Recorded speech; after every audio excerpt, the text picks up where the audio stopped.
Hello and welcome to One Storyteller, where we are today getting very close to finishing the Fellowship of the Ring. My name is Reagan. I'm Andrew. And here we are talking about Chapter 21, or Chapter 9 in Book 2, which is the Great River. Nothing happens in this chapter. That's not true. That's a slight overstatement. It is slower. It's It's the slower. gap between Lorien and the end of the book. Yeah. But not as much happens. Yeah. That's okay. We have some stuff happening, though. I have, even on the short chapters, I have always had 2 pages of notes, except for this one. No, this is the shortest Mhm. in terms of Yeah. podcast content. So we'll probably put this together with Chapter 22 or Chapter 10, The breaking of the fellowship. where more stuff happens. Oh, A yes. lot of stuff happens. Oh, yes. I It's got some things to say about that it's one. interesting. This is not my favorite way for the book to go out, I think. But very interesting. I guess we can just talk about it. You don't seem to have a super high opinion of these chapters either. I think the Great River is probably fine, except for the bits that are setting up the bits I don't like in the breaking of the fellowship. Fair enough.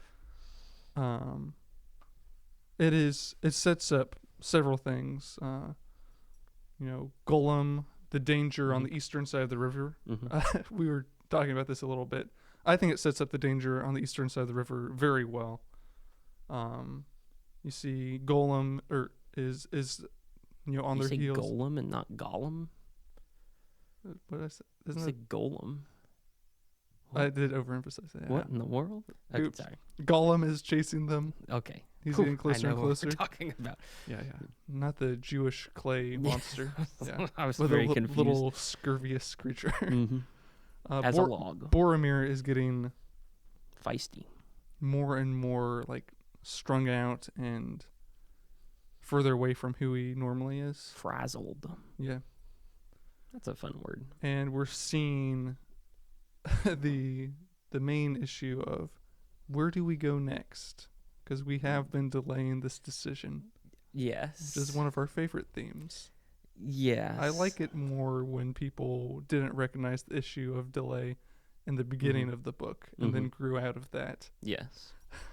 Yeah. It's a little unseen. It feels like overstayed. Yeah. We'll talk about this more in the next chapter. But There's here it feels like they should have a more mature understanding of this. Yeah. And when we reminisce a little bit about that, I'll bring this up because I feel like that's a big thing. The characters don't seem to be, I don't know, too consistent is not exactly the right way to phrase it, but not growing out of their problems. Yeah, or not yet. And I hope they will, but it's hard to see even ideas of that. I definitely have more to say about that, and that's very true. But that'll be the next episode chapter, where we kind of talk about the book as a whole. Yeah. So one thing, just right out the get-go, is I think it's like the first or second page in the Breaking of the River. The Breaking of the River. The Great River. So let me just. That's their couple name. Yes, it is. But the Great River, first couple pages there. Aragorn and Sam see black swans. Yes. And someone speculated actual black swans weren't discovered until people were going into Australia a lot. Oof. And someone said at this time in history, surely Tolkien knows there's actual black swans. But apparently in several European myths and stories, seeing a black swan was a sign of something very unlikely going to happen. Okay. So that's interesting. I think later Aragorn's going to say, this is crazy. It's like there's some power at work that's messing up with the breaking of the fellowship. And there's mischief in the air. I wonder if the black swans are foreshadowing that. Certainly some other things are, but I thought that was interesting. Interesting. And that's right at the outset there. Yeah. Frodo's reaction to that is, this country looks messed up. Like, I don't like where this is going. Yeah, barren, black swans. And so I don't know if it's just, it probably means something deeper than that. But yeah, curious. So black swans and everything else that is bad. It's not all that happy down south. It's not, at least not on the east side. It doesn't get brighter and warmer all the time. It's going through winter just like everything else. Yeah. The Great River, basically the whole chapter is them just taking a boating trip down the river. Yes. Yeah. A few stops along the way, a few conversations that you get to be a part of, but for the most part, they're just kind of meandering. Well, they're taking a straight path, but and Tolkien addresses this. He says they're still delaying the decision. Yes, which is the big issue, and specifically Aragorn. Yes, because he's the leader, who I am most sympathetic toward. Yes, he is. It's hard to imagine someone in a more conflicted situation. But delay is delay. But to his credit, like, he's not like trying to slow them down. Yes. Beyond not making a decision until they reach the big waterfall, Rauros. Yeah. They'll start out early and they eventually start paddling instead of just letting the current take them. Yeah. And to be fair, even when it is just the current taking them, he's letting them do extra long days. Yeah. So it's meandering in the sense of they're not going super fast, but they're also not going super slow. Yeah. It's their boating trip down the river is the inevitability of the choice that needs to be made.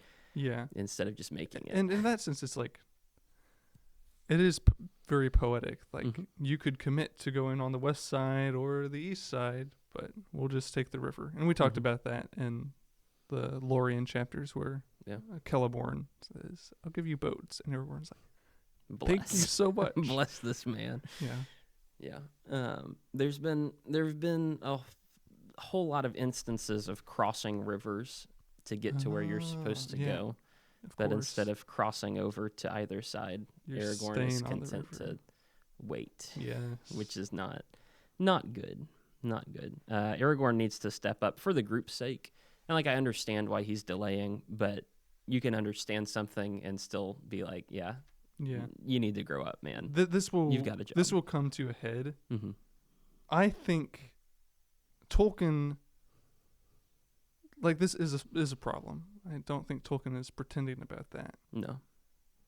But I think he's also set up, again, like, why Aragorn's so conflicted. And I'll present my solution to what I would have done with this instead of what we see in the next chapter. Fair enough.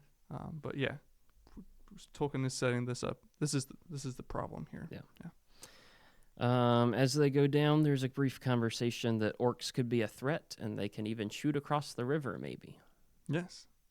Not cool. Too many pages later, that happens. Yes. There's an event that sort of illustrates Aragorn being out of his depth. Is he says, we're still far away from the rapids. Yes. And they nearly die, coming upon them way earlier than he expected. Yes. So that's just a very obvious mistake. Which I think sort of represents, like, his leadership as being, kind of frayed, like. Yeah.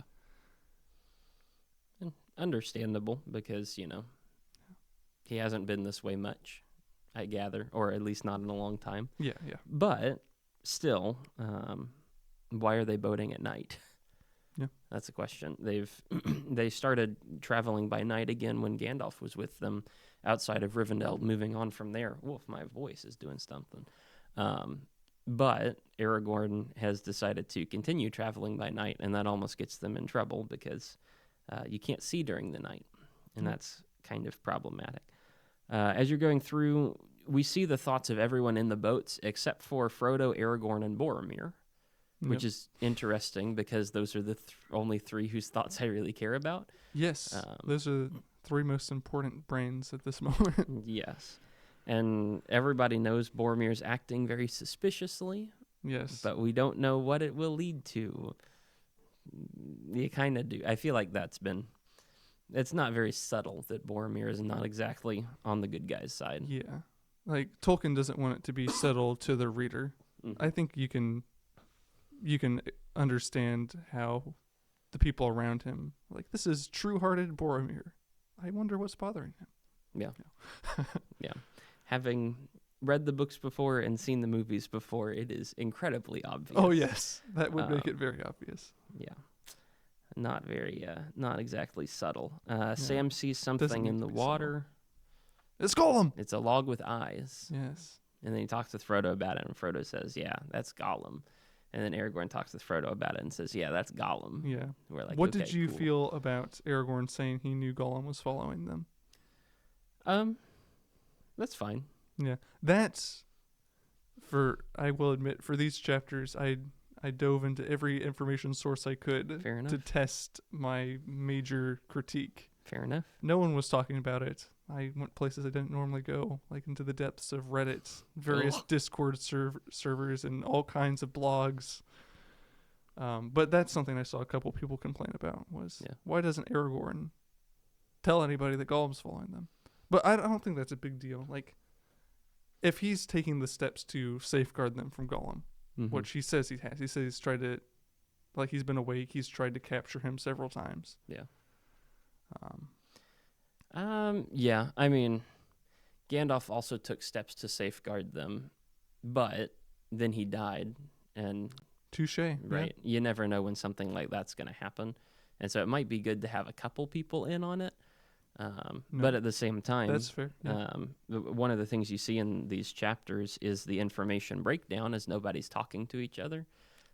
Because Frodo, when he sees he knows the Wraith is on the big flying beast, which we'll get to in a minute, but he doesn't tell anybody about it. Yeah. He just says it's not a Balrog. Yes. I'm not going to talk about it.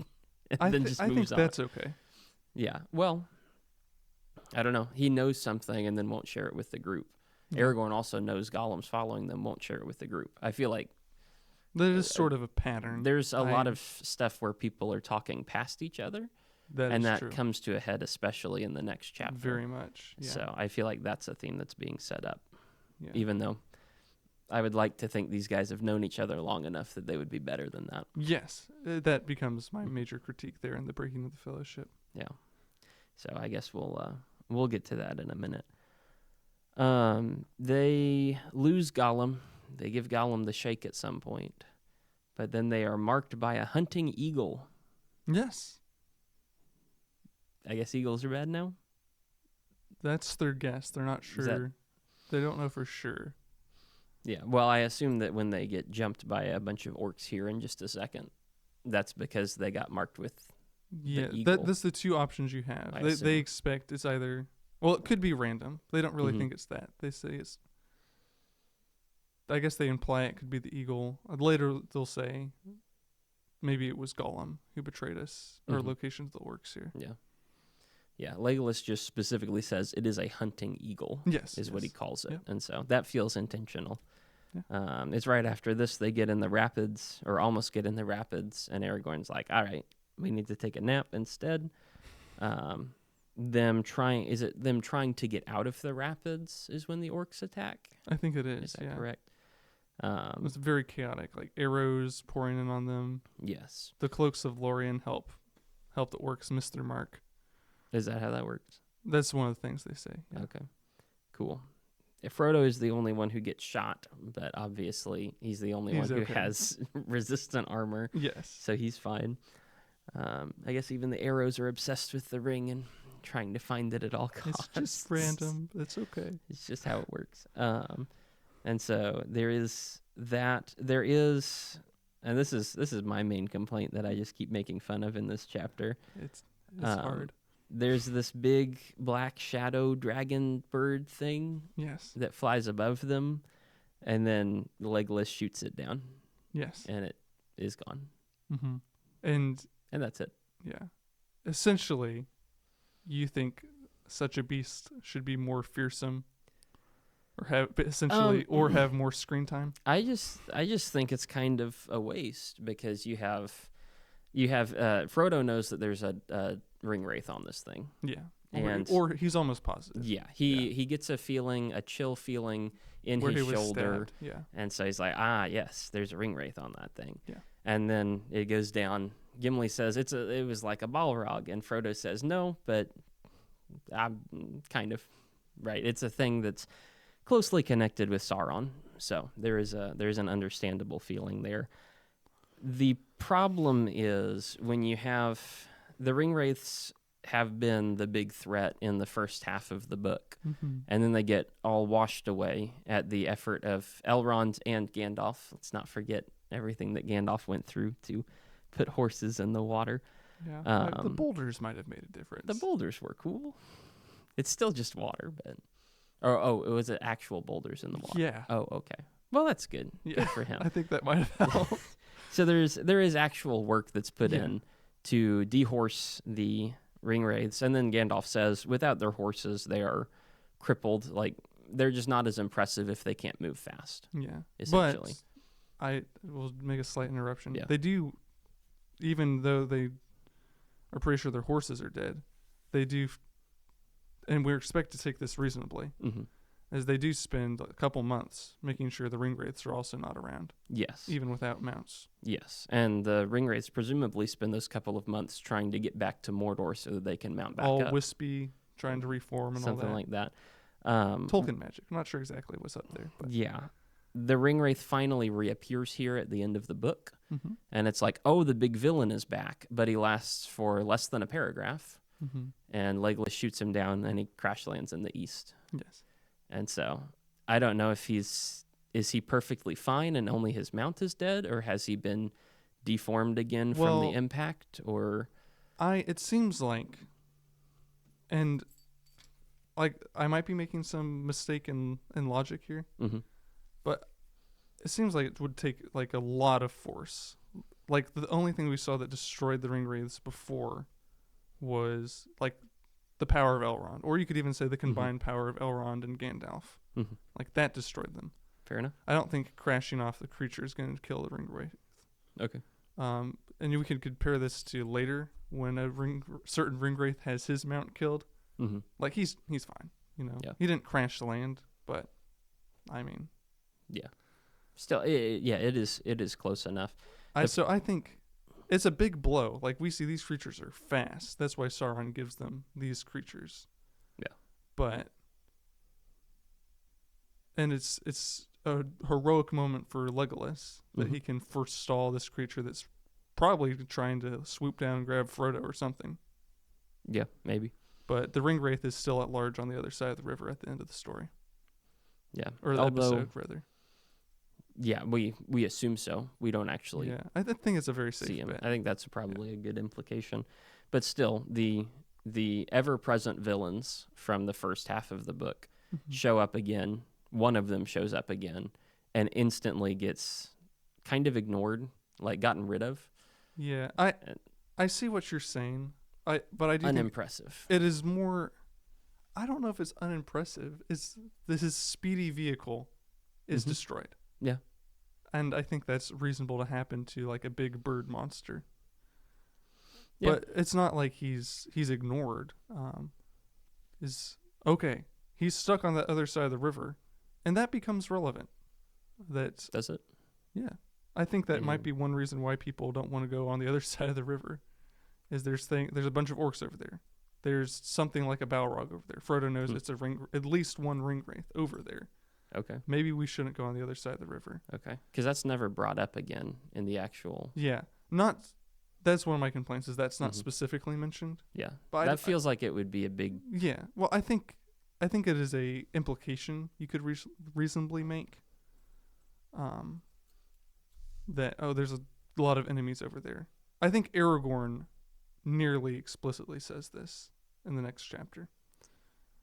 That is very curious because Aragorn later in the next chapter says, we've got to pick how to break the fellowship. Yeah. And there's no point to all of us going on the east side. Oh, it is the east side. Oh, yeah. No, I was thinking the west side. Yeah. Okay, cool. But Frodo does go for the east side. Yeah. Where the ring wraith is. Yeah, so that's still the right decision, But I think, at least for Aragorn, and maybe you could, to make other people seem less like idiots, you could say maybe they're thinking about that too. Yeah. Though Tolkien definitely should have brought that out more if that was a factor. But I think for Aragorn, he says, now it seems, we'll talk about this more in the next chapter, he says, now it seems hopeless to go to the other side of the river. Yeah. And the huge implication is, we know it's held against us. Yeah. That's why it seems hopeless to go to the other side of the river. Fair enough. So. Fair enough. I think you could have, there could have been all of the same implications with a rider on the east side of the river. If you hear the riders scream, none of the other characters have heard that before, but Frodo that's another and way the you could hobbits do have. It. Yeah. And that's there's a threat there, but when the threat just shows up and then is gone. I don't know if you would convince me, but you could argue that would be a better sort of foreshadow than maybe you might argue an overeager showing of these flying creatures. Yeah, it's just I don't a different mind. Sense. It doesn't hurt my perception of the book. Other things do. Yeah, but this doesn't hurt. That a flying creature can get shot by a really skilled archer. Yeah. But that's perfectly fine. Yeah. The implication is the Ringwraith has shown up. Terror. Oh, the Ringwraith is gone for the moment. And I think that's fine. Okay. We're terrified. Now we have some space, but now the terror is soundly on the eastern side of the river. Yeah. I think that progression of things is not bad. I think that is a way to progress it. Yeah. Sure. This is the point at which Boromir. Sam realizes that Lothlorien took an entire month of their time. Oh, right. Yeah. There's it's strange. Tolkien seems to be hinting at some kind of time dilation there. Yes. I don't want to overread into that, but I kind of think that is what he's saying. Yeah. So Galadriel's Sam crazy. 3 nights. Yes. And then it's apparently been an entire month. Yeah. So, yes. It's crazy. Something like that. So it doesn't matter much for elves, but for people, especially people on sort of time-sensitive quests, that does feel sort of random to me. I don't know why that was necessary exactly. Well, it gave the wraiths more time to prepare. Yeah, but I don't know if that was necessary. Probably not. Anyway, that feels a bit random to me. Very odd. It's it's neat. Galadriel's really powerful, but for me, it seems to put up a lot more questions than is worth it. Sam just kind of drops it, and then everybody moves on. Dang, that's crazy. That's a cool story, bro. And then it's the morning after the attack, and they are still debating the direction. Aragorn says he's going to wait to make a decision until there's some ancient site, which will hopefully help him decide. And that's kind of cool, I guess, to go to one of these thrones of, not this throne of hearing, since that's on the enemy bank, but to the throne of seeing. He's maybe we'll see some wisdom while we're near the throne of seeing. He's really desperate for some kind of divine guidance, because, again, he's super conflicted. Yes. Is that how that goes? I thought, is he not? He's not waiting for the Argonath. He's waiting for Elwyn Hin. They're right at the same place. Oh, okay. Yeah. Well, maybe I just don't know my geography. I don't even know real life geography. Yeah. So, tough. But we see a pretty big degradation of Boromir. Yes. We get this hint that most people would be happy to go to Minas Tirith, but would follow Frodo if they had to. That's the general sense there. But Boromir says, "As for me, I will go to Minas Tirith alone, if my help has earned no companionship." Yeah. And that's fine, up to a point. One thing I think he might be upset about is Aragorn said, "I will go to Minas Tirith." Yeah. Now Aragorn's saying, "I don't know. Yeah.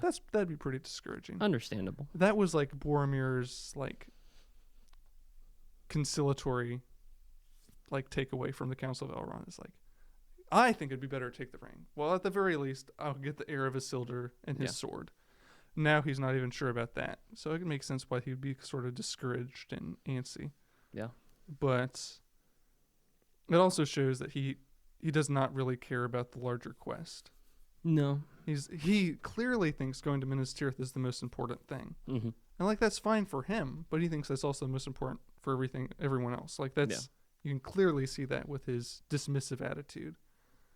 He's like, as many people as should come with me because that's the more important thing. Yes. Implication is your quest is stupid. Which he will elaborate on more in the next chapter. Yep. Yeah. And honestly, his argument is pretty good. No, and Gandalf said such an argument was always a good argument. Yeah. But it misses out on the most important factor. Mm-hmm. Which is? The corruption of the ring. Yeah. Shame. But he would never be corrupted by the ring. True-hearted men of Minas Tirith would not be corrupted. I guess that is true. Yes. That is unfortunately very poetic. It's very tragic. Yes. That is all I have for this chapter. Same. If you're ready to move into... Yeah, they took a boating trip. One last thing is at the very end. They see the Argonath. Yes. That thing's cool. Yeah. Aragorn sees the twin monuments of kings with outstretched palms and hands upon axes, guarding the bounds of Gondor. Yes. And Frodo looks and he sees kingly Aragorn. He's approaching Minas Tirith. Aragorn ends up looking like things that are relevant to him. Mm-hmm. When he's near where he met his love, he looks like he did then. When he's near to Minas Tirith. Simp. No. When he's near to Minas Tirith, he looks like a king. Yes. Yeah. Very cool. But right after this grand and majestic moment for Aragorn, mm-hmm. he casts his head down. He says, "But I don't know if I can go there." Yeah. So, yeah. I used to like really almost despise Aragorn here. It's like, but it's bad leadership over and over, and I guess like it still is. But I was really appreciating on this read through, like Tolkien I think is doing a good job of showing like how conflicted he is, and like I've said this before, but you imagine like this is what you had your heart set on, was to go to Gondor to help your people, to fulfill the arrangement with Elrond to marry Arwen. Like that's all tied up there. Like every desire of his heart is in Gondor. Mm-hmm. But he really is trying to take seriously. He is taking seriously the burden of leadership. Yeah. To help Frodo.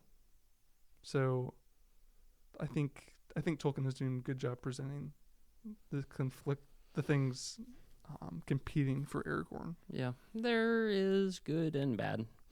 Right. Kings have to make decisions. Yes. And so he comes into his kingliness and then he immediately loses his kingliness because he's not just because he's not sure of what to do, but because he will not step up and actually make a choice. I think that is, if you come down to it, that is true. Yeah.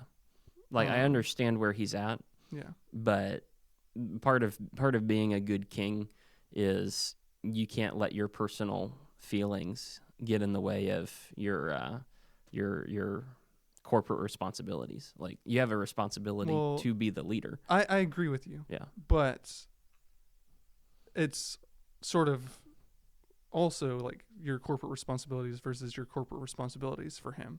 Yes. So that makes it even more difficult. Yeah. Yeah, it is a very difficult decision, but I think my main complaint with this chapter, because we're moving into chapter 22. Yes, now we're in the home stretch, the last one. The main issue with this is Aragorn doesn't choose anything. Like I feel like the whole chapter is set up. Chapter 21 ends with the statement, there can be no more delay. They have to make their choice.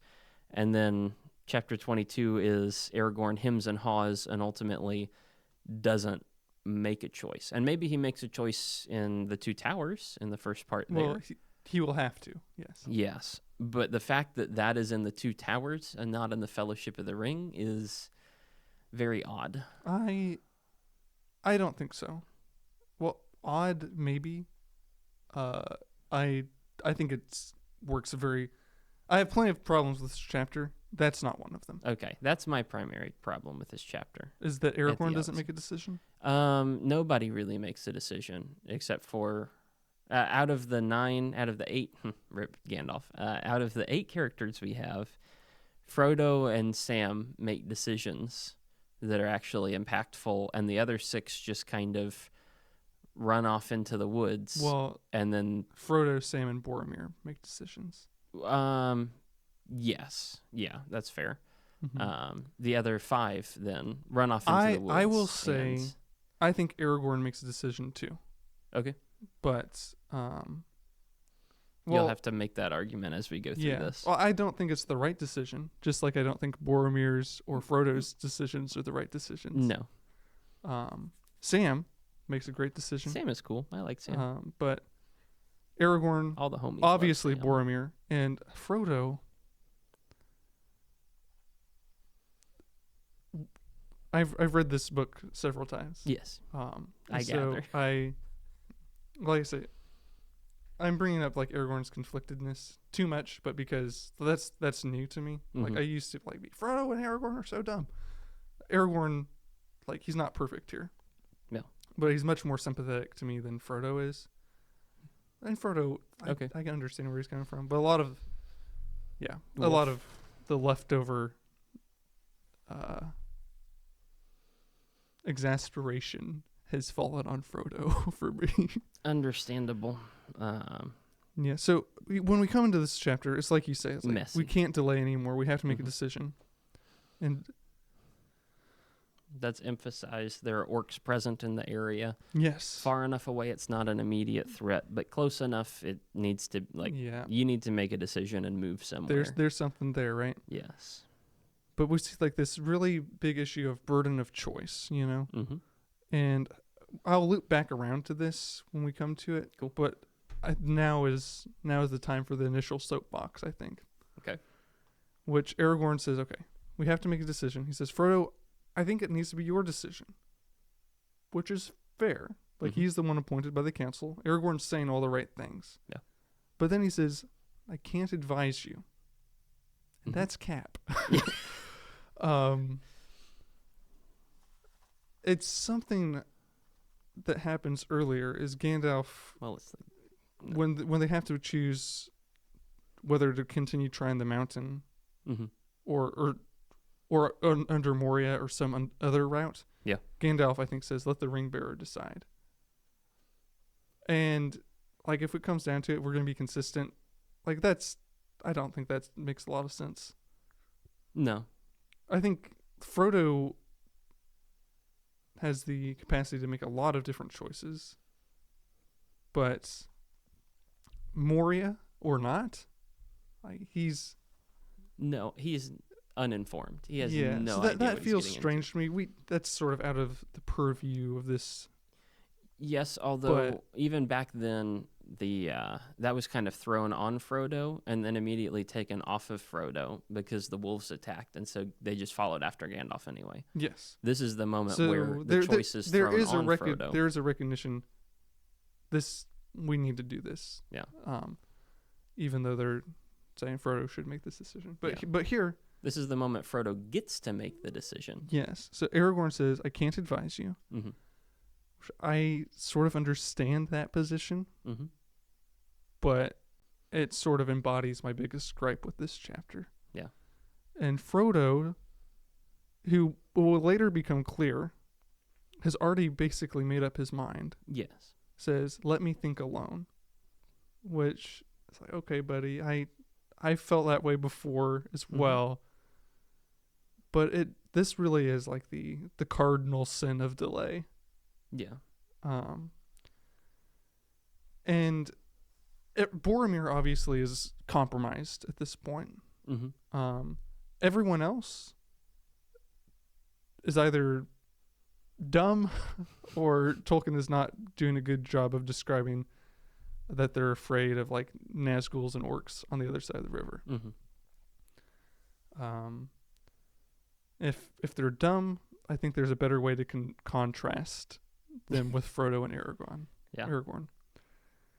But you already said this, but they should talk. Mm-hmm. And at least we're seeing that Frodo and Aragorn should talk, because later in the chapter, when Frodo is forced to a decision after confronting Boromir, which we'll talk about. Yes. Oh, yeah. Frodo says, his words show that he knows Aragorn is conflicted. Mm-hmm. Like, might be able to say, okay, people know something's wrong with Boromir, they're not sure exactly what. Yeah. But Frodo doesn't just know Aragorn's conflicted, he knows why he's conflicted. Yeah. And Aragorn, a page later, he knows exactly why Frodo is conflicted. Yeah. And I can't, like, Tolkien obviously has decided, like, something else deserves more emphasis in this chapter. But I find that I disagree strongly with that inclination he has. Because if Frodo knows what's bothering Aragorn, mm-hmm. and if Aragorn knows what's bothering Frodo, I just cannot imagine how talking would not be helpful. Yes. Yes. But humans. Yes. But to some extent. But role model. Yes. Yeah, right. And that is kind of the complaint. Yeah, because and it's not unrealistic that this happens. Yes. Like, you can imagine a situation where this happens. But it's incredibly frustrating. Very. For people that we've seen that Frodo, I mean, has been relying on Aragorn since chapter 10 of book 1. Yeah. Like, he trusts this guy. He knows that this man is trustworthy and noble and going to do the right thing, etc., etc. Like, he has no reason to not collude with him. Yeah. He has no reason to not say anything. But he does. Yeah. And even he's afraid to talk to the group at large. Yes. But when their conversation, they talk when Frodo's gone, which is sort of useless, mm-hmm. isn't it? But they talk when Frodo's gone. They say, we would like to go to Minas Tirith. Everyone except Aragorn, who really wants to go to Minas Tirith, says, mm-hmm. we would like to go to Minas Tirith. Yeah. But we'd follow Frodo. Even stupid Pippin says, I'd follow Frodo. Yeah. Like, he nice shouldn't. to see him talk after 5 chapters of silence. Well, that's fine. Yeah. But they all say, if it comes down to it, we would go with Frodo. Mm-hmm. And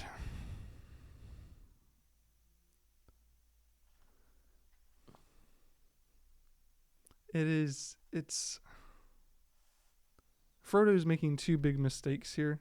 Mm-hmm. Like, after confronting Boromir, he will say, I don't know if I can, there's either people here I can't trust, or there's people who are too dear to me to take into Mordor. Yeah, that's a nice way to say it. That's what he says. Mm-hmm. But it's not smart, man. And no. It's interesting. He says there's some people I don't trust. It's like, okay, Boromir, but it seems like he's talking about more than Boromir. Yeah. So it seems like he's nervous about Gimli and Legolas. Because I think everyone else would fall under the umbrella of they're too dear to me. Yeah. Especially since he doesn't seem to have any fear of Aragorn when he describes, I know he wants to go to Minas Tirith and he's needed in Minas Tirith. Yeah. But so Legolas and Gimli haven't done anything sus. So it's like, right. So why? I understand why he's scared after confronting Boromir. Yes. Or Boromir confronts him. You know. Yeah. But I can understand why he's scared. But yeah, Legolas and Gimli have only been good as far as like the ring is concerned. Mm-hmm. Like, but so I don't know. I can go either way with that. But some people are too dear to me to take into Mordor. It's like, you poor, stupid, noble guy. Yeah.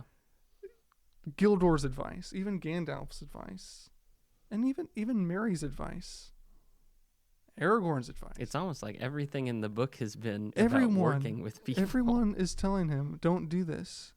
And like, I think it's neat, not neat, but it's like thought-provoking that we see this nobility, like in the beginning of the book, this mm-hmm. misplaced nobility, like, I should go alone. I can't make other people do this with me. Yeah.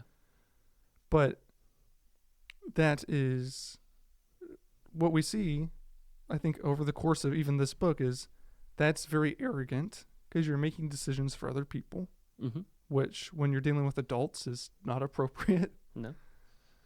Um, It's also incredibly naive to it think is you because do it by yourself. can. Yeah. It is a double sin of arrogance. Mm-hmm. And Sam calls him out on it at the end of the chapter, but there's no really real follow up to it, you know? Yeah. And I think that is a big loss for Tolkien's story. Mm-hmm. Is like, this shouldn't be the conclusion to you need friends when you go. Is that Frodo still doesn't realize that, and Sam has to make him realize that. Yeah. Like, you could make this a big struggle for him, and like think if you're going to characterize Frodo consistently and appropriately, it should be a monumental struggle for him. Yeah. But having him do this, I think, really undercuts. It'd be exaggeration to say it undercuts all his growth, but it really throws it into suspicion. It undercuts a lot of it, and I hate that. I do. Yeah. I mean, the point of Frodo as a character is you're not big enough to figure this out, so you need a support system. Mm-hmm. In the Shire, you need Sam and Pippin to help you. You need Merry to pack everything for you and lead you around. Yeah. In the Old Forest, you need Tom to come and save you. In Bree, you need Strider to come and save you. In Weathertop, you need Strider to come and save you. Yeah. In Rivendell, you need Elrond to come and save you. I mean, every single thing. Frodo has never done anything by himself. Yeah. And then the conclusion at the end of the book is, well, I can just go to Mordor by myself.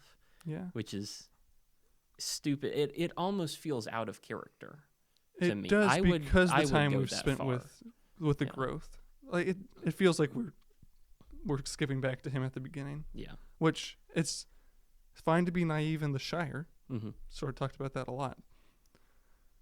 But it's unseemly for him to have the same naivety at the beginning at this point. Yeah.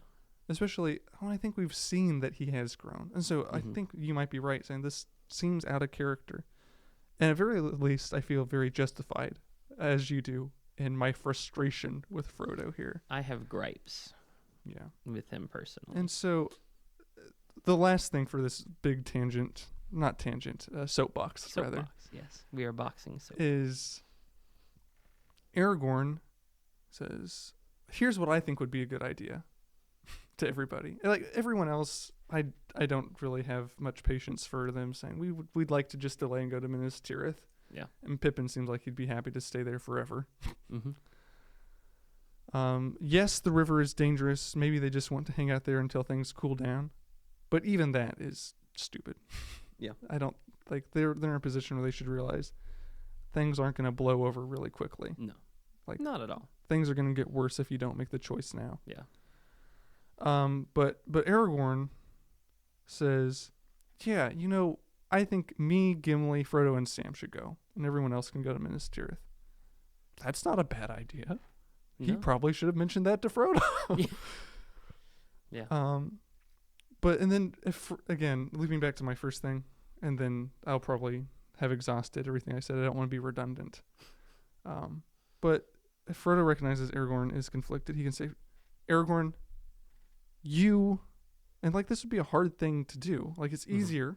It is easier to just run away without talking to people. Yeah, it is. But if Frodo opens up and really he has a lot of wisdom up until like making this decision. If he says, Aragorn, you are needed in Minas Tirith, like that's your duty, that's your call. It seems like this prophecy, like you really think that means you should go to Minas Tirith. You're a smart guy. I think you're probably right. You should go to Minas Tirith. Yeah. My adventures have shown me at every turn that I can't go alone. So I think Sam would probably just die if I didn't take him. So I'll take him. Mm-hmm. And I guess I should take someone else too. Probably that's how things would go down. Can you imagine a Frodo, Sam, and Gimli story? Bro, I think that would be kind of awesome. Baller. That would make it a lot more like The Hobbit too. Yeah. Of course, Gimli does plenty of awesome things apart from Frodo, but true. I'd be here for that. I think that would be kind of interesting. Fascinating. But so anyway, I think to your point, like why don't they talk? It feels like a huge failing. And I'll talk. The last part of this on the table would be what's Tolkien trying to do, but I'll save that for later. Okay.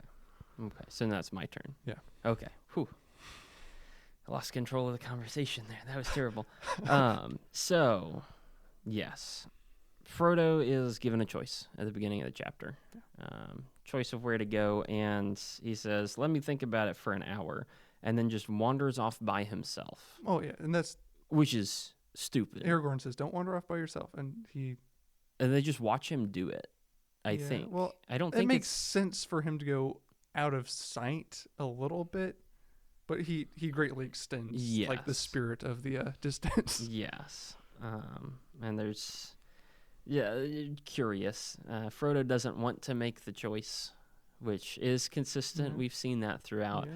But he also knows the choice that he's made, and up till now, he doesn't want to make the choice to take the ring to Rivendell, but he does. He doesn't want to make the choice to take the ring to Mordor, but he does. Like, he doesn't want to do those things, but he is willing to take action, and when it comes down to it and when he's pushed to it, he does make a decision. Yeah. And you could argue that's kind of also what happens here. I think you could do that. But it's incredibly delayed, and I would even argue he doesn't so much make a decision as a decision is made for him. That's sort of true. Boromir,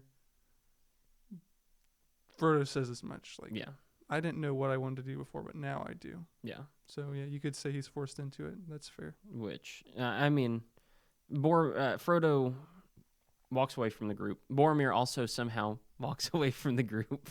Well, I can allow that. Because they just didn't notice that he was gone. A very stealthy man for a 6 foot whatever. I think we could say he was sitting on the outside of the circle or something like that. But that is the excuse. So Boromir chases after him a little bit, non-aggressively at first. And Boromir says, why not go to Gondor? And Frodo says, I know that's what you want to happen, but I'm not going to do that. Like, very confident in that. Boromir tries to defend the decision to Frodo, and Frodo says, that convinced me even further that that's a bad idea, and I'm not going to go after that. Specifically, well, no, you're right. Yeah. Sorry, jumping ahead. Just like the way in which you've done this is showing me that this is a bad idea. And so... Or you may have more to say. Like, Frodo, he knows what to do, but his indecision made him walk away from the group, which put him in Boromir's hands. Yeah. Which is interesting, but then that leads to a further indecision. Yeah, so not making a choice puts him in a really bad situation. To make a choice. Yes. Yeah. Yes, and really... in a pretty negative circumstance. Forces when the choice is made. And even if it would be good to ultimately split and talk with Aragorn about it and whatever, Frodo gave that up because he wasn't willing to actually talk about it when there was time to talk about it. Yeah, and unfortunately, that's what he wants to do. Yeah. I think the difference between every other time Frodo makes a choice, like he does, like you said, he doesn't want to go to Rivendell. Mm-hmm. He doesn't really want to. But he decides this is important, so I do want to do that. Yeah. And so he makes the choice. And it's the same thing that causes him to go from Rivendell to this Mordor road. Yeah. Nobody else is going to do it. Yeah. But here it's kind of different because we have it revealed that he doesn't see his choices as, like, you can't just stay by the river. Mm-hmm. So that's the different thing here, is they're sort of in limbo.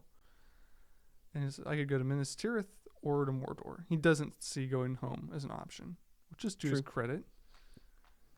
But he also doesn't see Minas Tirith as an option either. No, not really. And that's I think what the difference is. I don't know if Tolkien intends this or not, but in this case, the thing he wants to do, even at great chagrin to himself, is to go to Mordor. Mm-hmm. Specifically, Mordor without his friends. And unlike every other time he's made a choice in contrast to, like, his desire, this time he goes with his more selfish answer. Mm-hmm.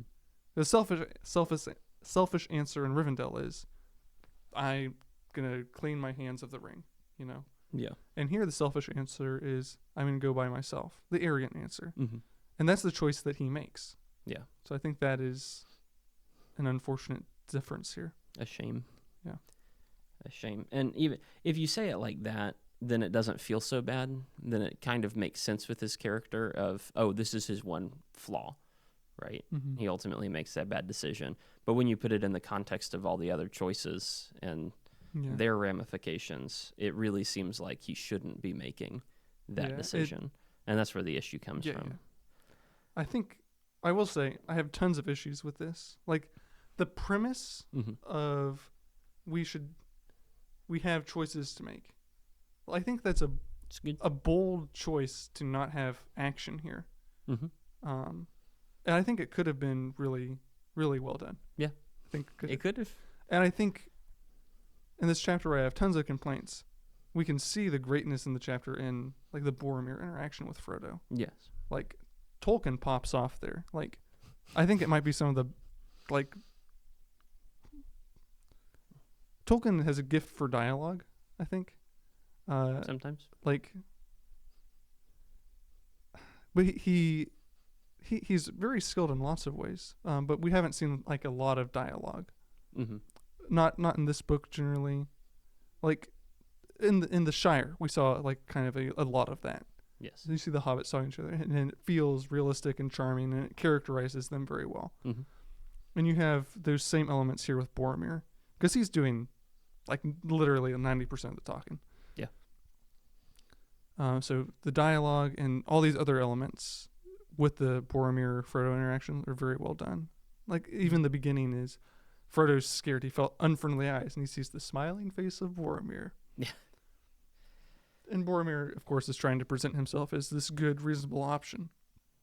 Yeah. But there is something unfriendly in his heart. Nefarious stuff. Yeah. Boromir's stance is interesting because essentially, as poorly as the interaction ends up going, yes, I think his point is very good, or at least very interesting, and I kind of agree with him. Yeah. About he sees the ring as essentially being providence. Yeah. For Gondor, and I don't think it is. No. But I can really easily see why he would think it is. Yeah. And so that's fascinating from a biblical perspective of like, what is God trying to tell you to do? That's a good point. Yeah. Fascinating to reflect on. Just because the ring popped up at the exact moment that Gondor is undergoing stress doesn't mean the ring is the solution. Yeah. Or in this case, it's like demonic providence, if you will. Yes. Well, the ring will be the solution to the problems of Gondor, but it is the finding and destroying of the ring rather than the finding and utilizing of the ring. Yes. And so, like, God has provided, sure, but what did he provide that thing for is another question. So that is fascinating to think about. And Boromir gets the wrong interpretation, and that sends him some pretty bad places. Yeah. I think it is clear as you examine what Boromir says, he has an obsession with being the king himself instead of just the next steward. Yeah. And so he's been really subservient to Aragorn up until this point, like willing to go with the will of the group, and even under Aragorn's leadership. So that's spoken well of him. But when he gets the chance to voice himself, he talks about becoming the kind and benevolent king. Yeah. That's Aragorn's job. That's not his job. Yeah. But that's what he's looking for. And so, like, that's disappointing. I understand where it's coming from, but it is sad to see. And, of course, it's expressed as Boromir has this passing temptation to indulge in all those thoughts, and he gets carried away by all of that evil that the ring provides. Frodo puts on the ring and runs away. Yeah. And Boromir slips and hits his head on a rock or something, and then just kind of comes to himself, would be the biblical way to say it. Yeah. Comes back to his senses and says, "Oh, that was a bad idea." But Boromir's temporary insanity has resulted in Frodo running. Fair enough. But Frodo is only in that situation in the first place because he wasn't willing to actually commit. It's a perfect storm of bad choices. Unfortunately. I think there's a couple other neat things with Boromir. Is I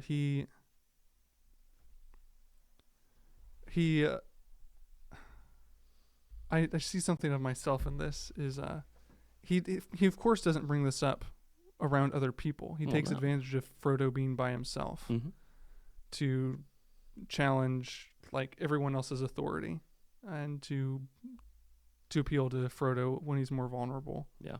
Like when I was a kid, if I wanted to like convince my siblings of something, I'd make sure mom and dad weren't around. Oh, yeah. So I could really lay into my sibling. Of course. And try to convince them to do what I wanted them to do.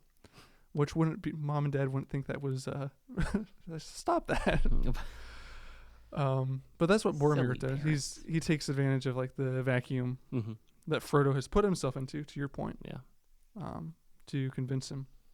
Or to attempt to convince him. And at first he's kind and making reasonable arguments. Yeah.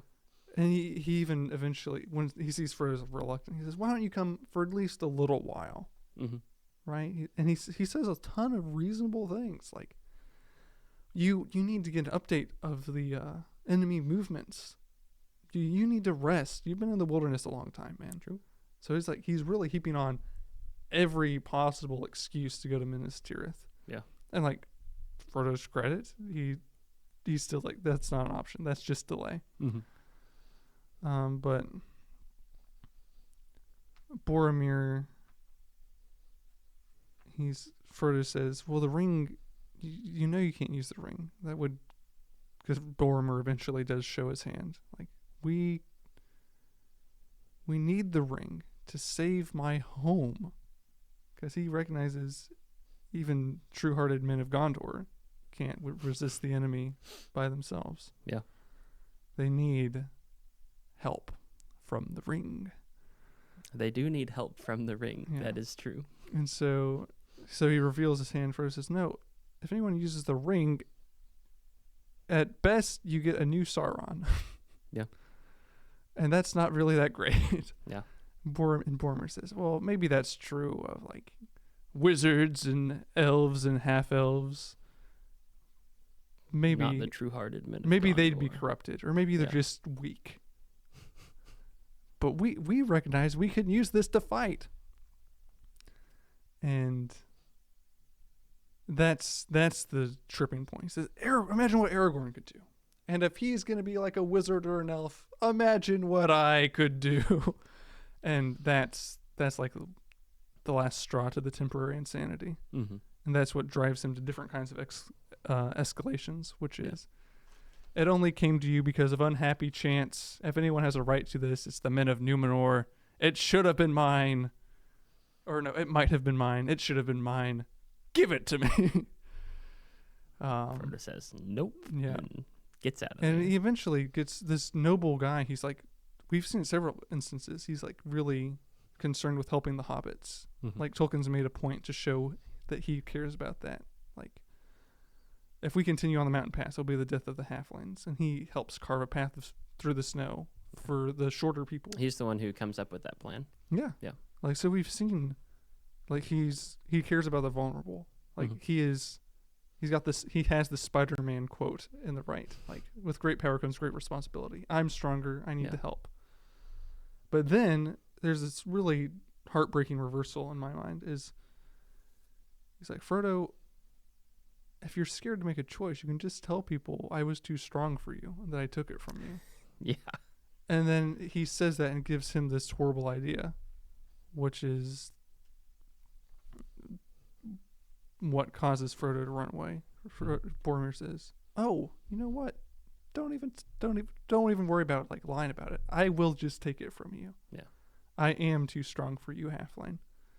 And that's really sad because that is like is a clear reversal of who he was before. But it's not in a character betraying way. Well, it is It's consistent to a point. Yes. It's consistent to what we've seen in him so far, which is a good man with a flaw. Yeah. And that is the flaw coming to light. Yeah, he's being ruled by the flaw now instead of ruling the flaw. Yeah. For a moment. Yes. But a moment is all it takes.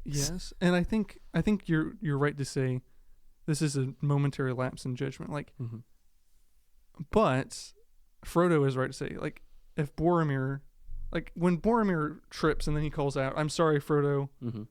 This is it's past. This madness is past." Yeah. Like, that's genuine. Yeah, absolutely. But Frodo is right to be nervous. Of course, he didn't hear Boromir say that. But if Boromir falls once, like, this is probably going to happen again. Yeah. You know, you could never be by yourself when he's around. Like, that's not good. That has taken the relationship somewhere that it's not going to easily recover from. No. Yeah. And I'll say one more thing about Boromir. Sure. Which is one other theme, in addition to delay, we've seen over and over, and it's a really powerful theme, is you can't go home until you do your duty. Yeah.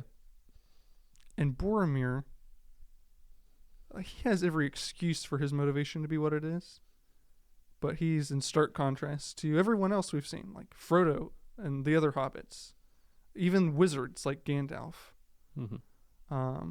Even elves, Aragorn especially.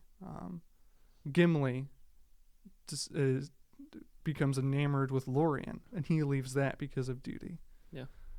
We spent a lot of time with Galadriel, who was wrestling with the same thing. Is, I need to leave this valuable home for me for what's more important. Yeah. Boromir is the only one who fails that. I don't know that I would agree with that phrasing of it, right? Because he does leave home, and he does go on his quest, but Boromir's quest never gets beyond home. Yeah, well, I guess that'd be the more precise way to say it. The point of his quest is to return home. Yeah. Hopefully victorious and leading. But that's the difference. This is the distinction between everyone else. Yeah. And he doesn't have a mind for the broader problems of the world. And it's his obsession, and it becomes an obsession. At first, it's an overall a noble thing, but it's too extreme. Is what happens. Yeah.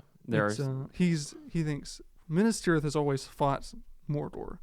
So our overall solution has to be to fight Mordor. Yeah. So it's not like staying at home like it is for everyone else exactly. But he won't let go of thinking like the people at home. Yeah. And he to your point too, like he desperately wants to get back there, which is not good for the ring. Yeah. He just doesn't. He's not willing to evaluate new information and change his worldview based on that. Exactly. It's to his credit that he is trying to be at Gondor and lead the charge against Mordor. That's cool. I would not argue with that. Yeah. But the way in which he's doing it is in ignorance of everything else that's happening. Yeah. And he hasn't learned anything throughout all of this experience. I wonder, as much as I don't agree with the character decisions, particularly of Frodo and Aragorn, and Boromir is problematic, but I understand how it fits his character for this to happen. This is how you make a consistent and satisfying, if you will, flaw. Like Tolkien is very clear with what he's trying to communicate here, and it doesn't. And I will go as far as it doesn't like contradict other like growth or hints or whatever. I wonder if the point of this chapter is trying to emphasize how lost everybody is after Gandalf is gone. Yeah. Because it's after Gandalf is gone that the ring bearer has to make a decision now. It's after Gandalf is gone that Aragorn has to be the leader.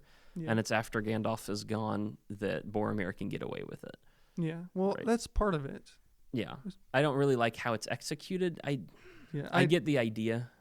Yes. I just wish it was done slightly differently. Yes. So this will be the last thing I bring up here. Okay. Unless you have something. No. I'm ready to move on from this particular point. Earlier I said, here's all the problems I see with the Frodo, Aragorn, and even everyone but Boromir, and I guess Boromir technically as well. Yeah. is for this issue of delay, and I don't mind Aragorn as much as you do. Mm-hmm. Like, I agree, like, that's a flaw. I think Tolkien's doing well characterizing Aragorn. That feels consistent. It's not a happy kind of feeling, and it's only worsened by what Frodo does. I think the way he presents Frodo is the main problem. Yeah. But so, especially with what's about to happen. Yes. Well, this was the sound effect I made. But so Frodo decides, okay, I have to leave, and I have to leave alone. Yes. He puts the ring. Well, maybe we should. Well, I've already started. He puts on the ring to run from Boromir. Yeah. He gets away from Boromir. He puts it on again later to sneak back to the boats. That was the sound effect that I made. Yeah, that's an issue. Yes. But you want to talk about the chair? Or you want me to talk about the chair? There's a chair. Yeah, it's a special chair. I was building towards something else because I forgot about that. But go ahead. Yeah. Basically, there's this big magic chair, which I guess is the thing Aragorn wanted to use to make a decision. Yeah. Is okay. Cool. I did not catch that. Maybe I will see something. Yeah. On the throne of seeing. That makes sense. Frodo gets on the chair and can suddenly see basically like all over the world. Yeah. It seems like, and so I don't know if that's amplified by the ring or if that's just something that the chair does. Tolkien magic. I think we'll see. I think this is really awesome. This is a highlight, and the Boromir is a highlight. Boromir is a highlight, yes. Yeah. This is also very well done. Okay. Not as part of it. It's not as like. Well, we'll see. Yeah. It's not as like dramatic or as story influential. Yeah. But it's well written. There's nothing egregious here. But I think it is the implication. I think is that the ring is strengthening maybe the throne's natural powers if it has any. Yeah. Because he sees that delay is not an option. Yes. Sauron's forces are moving everywhere. Every corner of the world. Yeah, you got ships putting out from the harbors of Umbar. You got men moving in the south and east, massive armies, spearmen, horsemen, charioteers, horse archers. Misty Mountains, crawling goblins, with orcs. Yeah, or orcs. Yeah, either orcs, way. goblins. Yeah. And are they interchangeable? Yeah. Okay. Cool. Yeah. So he also sees the Eye of Sauron. The last thing, yes. Yes, which is terrifying for him. Mm-hmm. Understandable. I like Peter Jackson's representation of it. No, I understand that's not exactly what Tolkien is going for. Yeah, not even close. But I feel like it makes more sense to me. It makes more sense as a visual picture, because it's Tolkien's version is just like a zoomed in picture of somebody's eye, right? That's what he sees in the Mirror of Galadriel. Yeah. Is that not what it is here as well? Well, I don't think he doesn't see an eye. Okay, is it just a feeling of an eye? He feels like he's being searched for, if I remember correctly. Ooh. He sees something else, but I don't think he sees an eye. Let's see. Or does he felt see... the eye. There was an eye on the dark tower that didn't sleep. Yeah. He knew that it had become aware of his gaze. He doesn't see an eye, but he can sense a searching presence. Yeah. Yeah. But the phrasing is there's an eye looking. Yeah. So I do like the fire representation. I understand it's not exactly accurate, but I haven't seen anything in the book that makes it egregious nor out of place. Well, tangent is Gollum says he's been tortured like under Sauron's hands. Yes. And he's seen he only has 9 fingers. Yes. Yeah. So. No, I don't think Sauron is relegated to just an eyeball floating in the sky. Yes. But that's the issue with that Jacksonism. Interesting. Yeah. I don't really get that when I see the movies. I know that Sauron's still there. He exists. That's just how he views That's interesting. Things.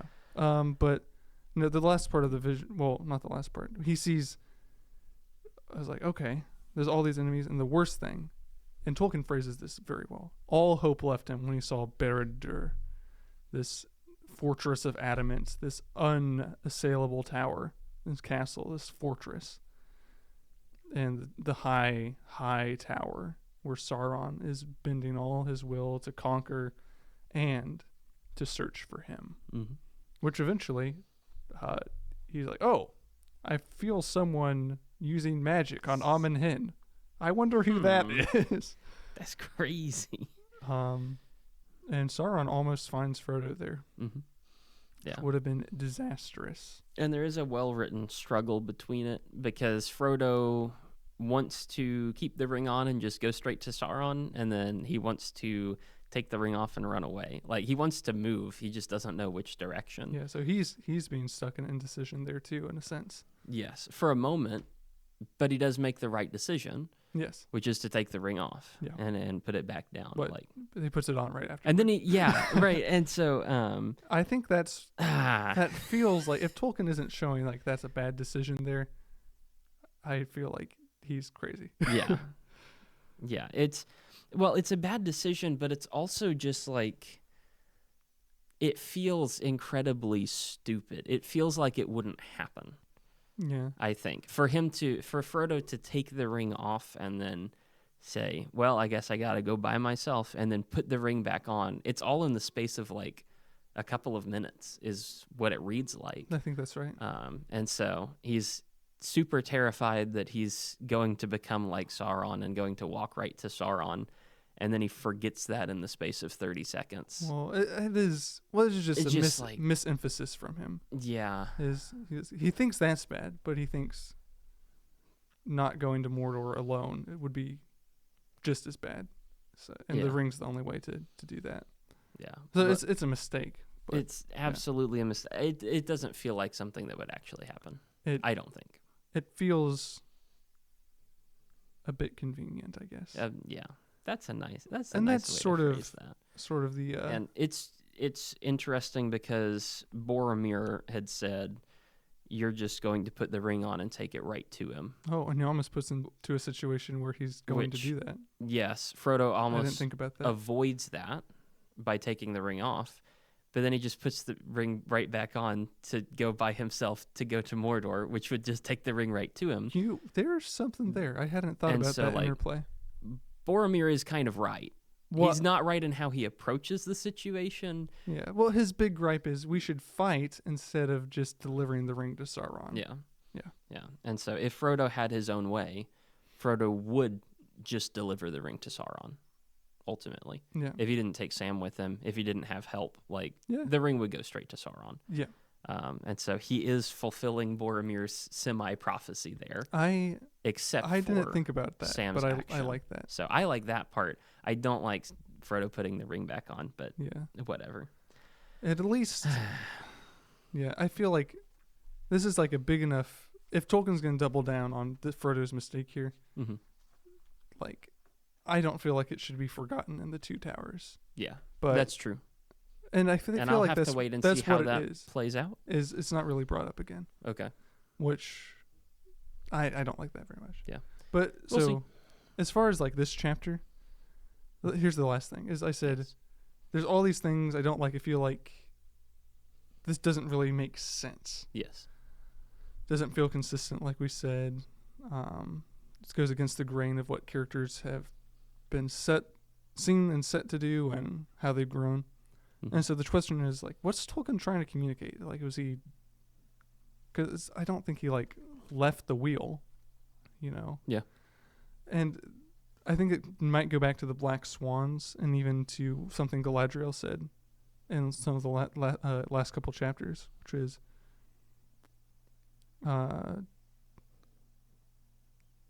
essentially, there are other powers at work.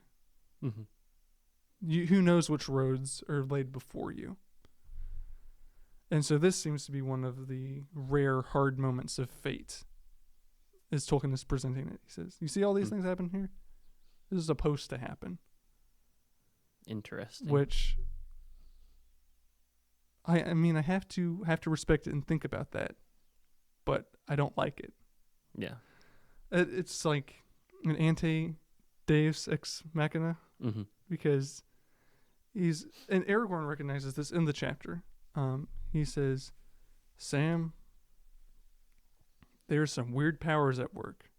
I don't know why everyone else randomly ran away, like some madness fell on them. Yeah, we haven't even talked about that, but and like that's I'm gonna bring that seems up. kind of out of character. Yeah, Aragorn says, "That's weird." I'll bring that up in a minute. He says, "Lots of weird things are happening," and I think Aragorn or Tolkien is saying this is sort of like a strange sort of providence.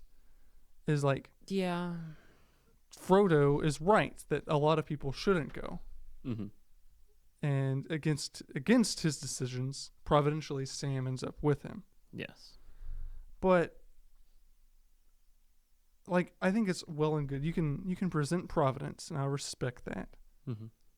But it doesn't overrule like the choices the characters made. Yeah. And that is my main gripe. Yeah. And to that point, I don't think having this providential chaos, if you will, is the only way Tolkien can arrive at this situation. Mm-hmm. So it sort of almost feels like a cop-out to me. Yeah. It's like, he's like, well, this is how it must happen because characters need to split up this way. And I'd like the distribution of characters. You can't argue that that's the best way it should have been. Like, we can say, okay, that's how it should be. But The Frodo, Sam, and Gimli would be pretty cool. Sure, yeah, I think so. But it feels... It makes sense where it ends up, but the way he gets there is not it. The execution of it, I take a lot of issue with. There's a whole voting section. Legolas says, I'm going to go I'm going to go with Frodo. And Gimli says, I'm going to go with Frodo. And Legolas says, I'm going to go with Frodo. Yeah. And Aragorn says, no. Intelligently, me and Gimli and Sam, those will go with Frodo on the eastern shore. And Sam is laughing at Gondor because Gondor's not going to solve their problem. That's when they notice that Boromir's gone. Sure. And Sam is like, oh, well, Frodo is odd. Sam knows Frodo better than Frodo knows Frodo. Yep. Which is cool, and I like that. And then you see Boromir returns, and Frodo's still not there. Yeah. And Sam says, isn't that really weird? I wonder where Frodo would have gone to. Why did he put the ring on? That's kind of curious. And then everybody just leaves camp, which Pippin running off to look for Frodo kind of makes sense. Yeah, and I could even allow Merry. Merry, I can see. I can allow that. Gimli and Legolas run off after them, I think.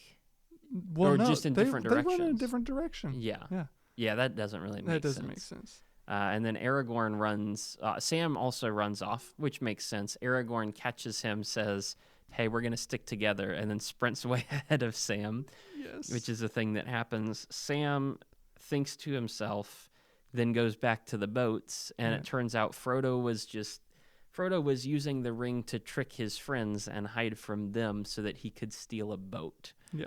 Which does not feel like something Frodo would do. It's under the umbrella of I don't want to take my friends to Mordor. Yeah. Which we've already talked about how... I guess that's fair. There are enough boats for the rest of them. Yes.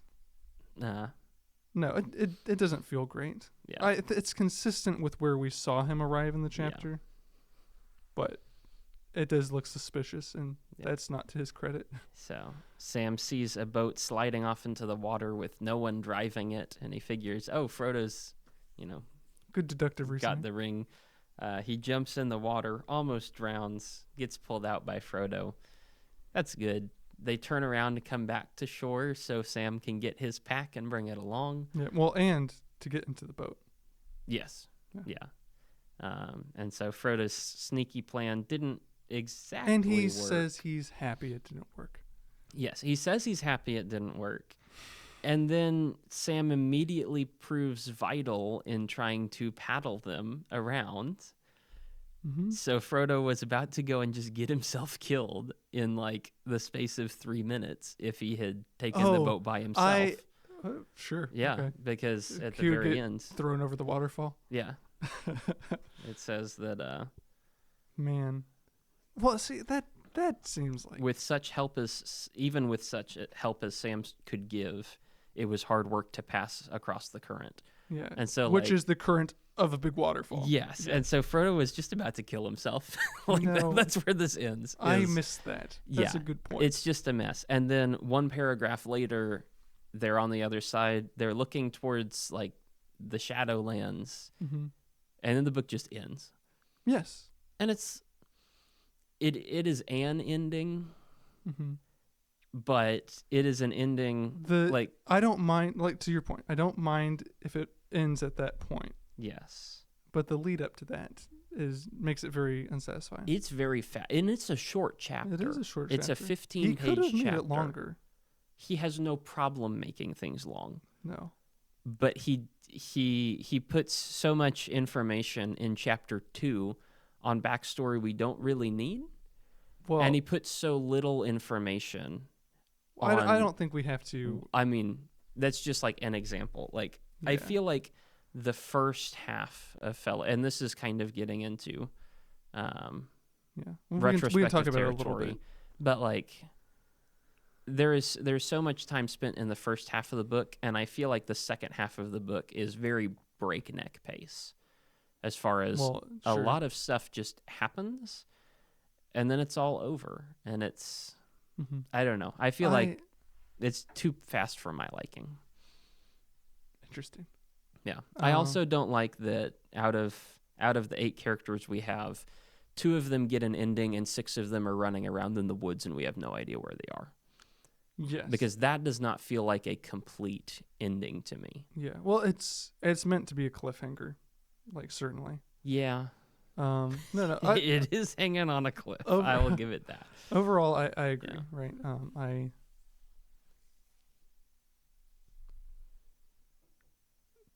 I won't develop this a whole lot here, okay. But Tolkien is the only explanation is he finds this chaotic providence to be what he wants to communicate. Mm-hmm.